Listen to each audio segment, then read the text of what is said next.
राष्ट्रगति news. Sapa को लेकर मंत्री जयवीर सिंह के बिगड़े बोले चुनाव हारने के बाद अखिलेश यादव के घर में फिर से चलेंगे लात घूंसे।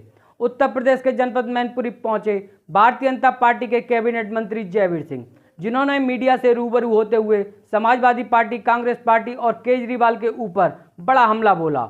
अखिलेश यादव पर दिए गए बयान पर वह शब्दों की मर्यादा को भूलते हुए जमकर हमलावर हुए।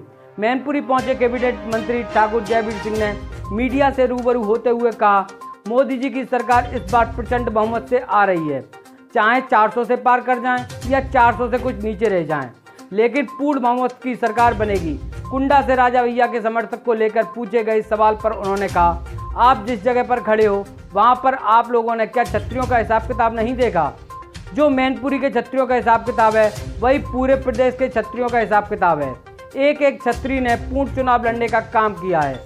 छत्रियों ने पूरी दम से मोदी जी को तीसरी बार प्रधानमंत्री बनाने का काम किया है। और क्या कुछ कहा मंत्री जी ने, आइए सुनते हैं राष्ट्रगति न्यूज चैनल पर। सरकार बनाते हैं, 22 में सरकार नहीं की आ रही थी, 108 में निपट गई, 17 में भी नहीं की आ रही थी, हवा में उड़े चले गए, 14 में भी ये सीएम रहते हुए 73 सीट भाजपा जी थी, तब भी नहीं लंबरदारी प्रतिदिन चल रही थी। आज तक अखिलेश जी एक चुनाव जीते हैं कभी? केवल पुत्र के नाते मुलायम सिंह यादव ने धरोहर सौंप दी ने, उसका एक चुनाव बता दो। विधानसभा, लोकसभा, जिला पंचायत, क्षेत्र पंचायत, नगर पंचायत, निगम निगम एक जीते हैं कोई? साफ है, नगर का कोई नेतृत्व है। अब तो ये चिंता करें कि 4 तारीख के बाद फिर लाजूता होगा अखिलेश जी का पूरे खानदान में। जब सब हारेंगे तो फिर लाजूता होने की स्थिति प्राप्त है।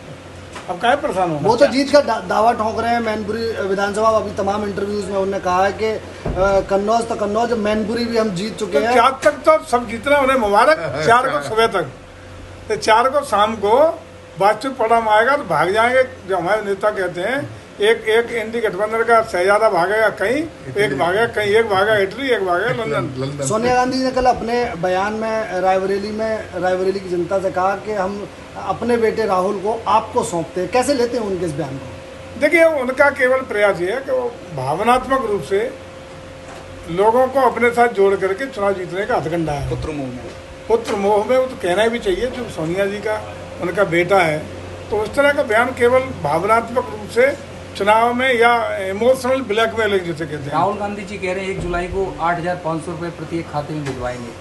वो तभी तो आएंगे जब कुछ होगा उन पर। हमें तो हमें कुछ मिल रहा है नहीं तो कुछ भी कह देंगे कि हम ये भी आपके नाम लिख देंगे, ये भी आपके नाम लिख देंगे, जब होना होता। कांग्रेस अध्यक्ष खड़गे ने कहा कि वो 5 किलो देते हैं, हम 10 किलो दें। देखिए, इन सबको पता है, इंडी गठबंधन वालों को, कि सूत न कपास धुने रहो, होना मिलना जुलना कुछ है नहीं, कुछ है ना नहीं है तो कुछ भी कहते रहो, आना है नहीं सत्ता में तो कुछ भी लफाजी करते रहो। 2019 में एनडीए को 45% वोट मिला। क्या आपकी बात वोट प्रतिशत बढ़ेगा? मोर देन 50% में हम होंगे और बिलो 50% में सब मिलके होंगे। लेकिन पिछली बार ये भी देखा गया था, सिर्फ मोदी के चेहरे पे 8.5 करोड़। अब कहाँ चला गया मोदी? मोदी तो है, लेकिन तमाम जो एनडीए गठबंधन